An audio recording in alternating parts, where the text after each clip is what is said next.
அடுத்த 8 அமர்வு நாட்களில் நாடாளுமன்ற உறுப்பினர் ராமநாதன் அர்ஜுனாவினால் நாடாளுமன்றத்தில் முன்வைக்கப்படும் கருத்துகள் மற்றும் உரைகளை நேரடியாக ஒளிபரப்பு செய்வதற்கு சபாநாயகரினால் தடை விதிக்கப்பட்டுள்ளது. இன்றைய நாடாளுமன்ற அமர்வின் போதே சபாநாயகர் ஜகத் விக்ரமரத்ன இந்த அறிவிப்பை வெளியிட்டுள்ளார். அர்ஜுனாவினால் நாடாளுமன்றத்திலும் அதற்கு வெளியிலும் தொடர்ச்சியாக முன்வைக்கப்படும் வெறுப்பு பேச்சுகள் மற்றும் விமர்சனங்களால் இனங்களுக்கிடையிலான நல்லிணக்கத்திற்கு பாதிப்பு ஏற்படுவதாக சபாநாயகர் குறிப்பிட்டார். இதன்படி அவரது வெறுப்பு பேச்சுக்களை ஹன்சாட் பதிவிலிருந்து நீக்குமாறும் அவர் பணிப்புரை விடுத்துள்ளார். කතානායකරයා විසින් කරනු ලබන නිවේදනාංක 1 තාරුණ්‍ය සඳහා වන පාර්ලිමේන්තු සංසදය දසවැනි පාර්ලිමේන්තුවේ සඳහා ස්ථාපනය කිරීම සම්බන්ධයෙන් වූ යෝජනාව 2025 මාර්තු 15 වෙනි දින පැවති පාර්ලිමේන්තු කටයුතු පිළිබඳ කාරක සභා රැස්වීමේදී අනුමැතිය හිමි වූ බව මෙම සභාවට දන්වනු කැමැත්තෙමි. නිවේදනාංක 2 පාර්ලිමේන්තු මන්ත්‍රී ගරු වෛද්‍ය රාමනාදන් අච්චුනා මහතා විසින් මෙම සභාව තුළදී හා ඉන් පිටතදී විශේෂයෙන් සමාජ මාධ්‍ය භාවිත කරමින් පුද්ගලයන් පුද්ගල කණ්ඩායම් හා විවිධ සංවිධාන වලට එරෙහිව ඉතා පහත් පෙළේ වචන භාවිත කරමින් සිදු කරනු ලැබ ඇති හා සිදු කරමින් පවතින විවිධ මතභේදාත්මක සහ අවමාන සහගත ප්‍රකාශ හේතුවෙන් පුද්ගලිකව විවිධ පුද්ගලයන්ට සහ විවිධ සමාජ හා ජන කණ්ඩායම් වලට ඇති වී තිබෙන අසහනාකාරී තත්ත්වයන් පිළිබඳ මා වෙත විවිධාකාරයෙන් කරන ලද පැමිණිලි කිරීම පිළිබඳව මෙම සභාවට පැහැදිලි කිරීමට කැමැත්තෙමි. ගරු වෛද්‍ය රාමනාදන් අර්චුනා මන්ත්‍රීවරයා විසින් පෞද්ගලිකව කාන්තාවන් ඇතුළු විවිධ පුද්ගලයන් විවිධ සමාජ කණ්ඩායම් සහ ආගමික කණ්ඩායම් ඉලක්ක කරමින් එල්ල කරන ලද විවිධ අවමාන සහගත අශෝභන සහ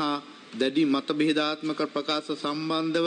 විවිධ පුද්ගලයන් විවිධ සමාජ සංවිධාන එසේම මෙම උත්තරීතර සභාව නියෝජනය කරන ආණ්ඩුව සහ විරුද්ධ පාර්ශවයේ මහජන නියෝජිතයන් ඇතුළු විවිධ පාර්ශවයන් මා වෙත පෞද්ගලිකව පැමිණිලි කොට එකී ප්‍රකාශ සම්බන්ධයෙන් ඔවුන්ගේ දැඩි අප්‍රසාදය කනස්සල්ල හා කනගාටුව පළ කර ඇති තිබෙන අතර එවැනි ක්‍රියා සම්බන්ධව මෙම උත්තරීතර සභාවේ ප්‍රධානියා වශයෙන් නිසි පියවර ගන්නා ලෙස මා වෙත මේ වන විටත් ඉල්ලීම් රාශියක් ඉදිරිපත් කර ඇති බව මෙම සභාවේ දැන ගැනීම පිණිස සඳහන් කරනු කැමැත්තෙමි. විශේෂයෙන්ම මෙම උත්තරීතර සභාව නියෝජනය කරන මහජන නියෝජිතයෙකු ලෙස හිමිව තිබෙන වරප්‍රසාද භාවිතා කරමින් මෙම සභාවට පැමිණෙන පිළිතුරු ලබා දිය නොහැකි පිරිස් සම්බන්ධව මෙන්ම මෙම සභාව නියෝජනය කරනු ලබන වෙනත් මහජන නියෝජිතයන් සම්බන්ධයෙන් මෙන්ම වෙනත් විවිධ බාහිර සමාජීය හා ආගමික සංවිධාන ඇතුළු විවිධ ජන කණ්ඩායම් හා ජන කොට්ටාස ඉලක්ක කර ඉතාමත් පහත් මට්ටමේ වචන භාවිතා කරමින් ඔවුන්ගේ පුද්ගලික ජීවිතවලට අතිශය බලපානු ලබන මෙවැනි අවමාන සහගත ප්‍රකාශ සම්බන්ධව කතානායකවරයා වශයෙන් මගේ බලවත් අප්‍රසාදය පළ කරමි. මෙම උත්තරීතර සභාව නියෝජනය කරනු ලබන මහජන නියෝජිතයෙකු ලෙස කරනු ලබන මෙම අවමාන සහගත සහ අශෝභන ප්‍රකාශ මගින් ආයතනයේ උත්තරීතර භාවයට බලවත් කැලලක් හා අවමානයක් සිදුවන බවත් මම අවධාරණය කිරීමට කැමැත්තෙමි. තවද ඒ තුලින් ජාතික සමගියට හා සංවිධාවට බලවත් හානියක් සිදුවන බවත් සඳහන් කිරීමට කැමැත්තෙමි. මෙවැනි ප්‍රකාශ කිරීමෙන් වරිකින ලෙස අවස්ථා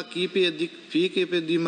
අදාළ මන්ත්‍රීවරයාට මවසින් විවිධාකාරයෙන් අවවාද කර ඇතත් එකී උපදෙස් පිළිගෙන කටයුතු කරන ආකාරයක් පෙන්눔 කිරීමට අදාළ මන්ත්‍රීවරයා විසින් මුලින්ම අපොහසත් වී ඇති බවත් මම නිරීක්ෂණය කරමි. මන්ත්‍රීවරයා විසින් සිදු කරනු ලබන මෙම ක්‍රියා පාර්ලිමේන්තුවේ ස්ථාවර නියෝගවල විධිවිධානයන් පාර්ලිමේන්තුවේ බලතල හා වරප්‍රසාද පනතේ විධිවිධානයන් සහ පාර්ලිමේන්තු මන්ත්‍රීවරුන්ගේ චර්යා ධර්ම සංග්‍රහයේ ඇතුළත් විධිවිධාන මෙන්ම চিරාත් කාලයක් සිට පැවත එන පැරණි පාර්ලිමේන්තු සම්ප්‍රදායන්ට මුලින්ම පටහැනි හා අනුකූල නොවන බව මෙහිලා විශේෂයෙන් අවධාරණය කරමි. දිගින් දිගටම ගරු වෛද්‍ය රාමනාදන් අච්චුනා මන්ත්‍රයා විසින් කරනු ලබන මෙම ප්‍රකාශ පිළිබඳ ඉතා ගැඹුරින් අධ්‍යයනය කිරීමෙන් හා සලකා බැලීමෙන් අනතුරුව ඒ ජාතික සමගියට හා සංවිධියාවට එල්ලවන තර්ජනද සැලකිල්ලටගෙන කතානායකරයා ලෙස මා වෙත ස්ථාවර නියෝගවල විධිවිධාන ප්‍රකාරව පැවරී ඇති බලතල වලට අනුකූලව 2025 මාර්තු 21 අප්‍රේල් 8 9 සහ 10 හා මැයි 6 7 සහ 8 යන පාර්ලිමේන්තු රැස්වීම් පැවැත්වෙන දින 8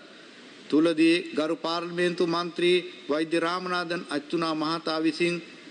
පාර්ලිමේන්තුව තුලදී සිදු කරනු ලබන කිසිදු ප්‍රකාශයක් ශ්‍රව්‍ය දූෂ්‍ය හා සමාජ මාධ්‍යවල සජීවී විකාශය කිරීම අත්හිටුවීමට කටයුතු කරන ලෙස මම නියෝග කරමි. තවද අවස්ථානුකූලව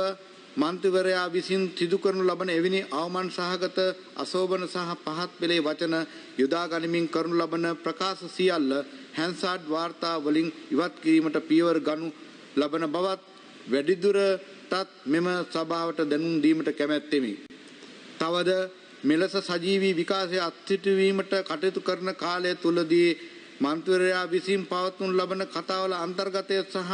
සිදු කරන ලබන ප්‍රකාශ පිළිබඳව සැලකිල්ලටගෙන එම తాවකාලික අත්හිටුවීම ඉවත් කිරීම පිළිබඳව සලකා ලබනු බවත් වැඩිදුරට සඳහන් කිරීමට කැමැත්තෙමි.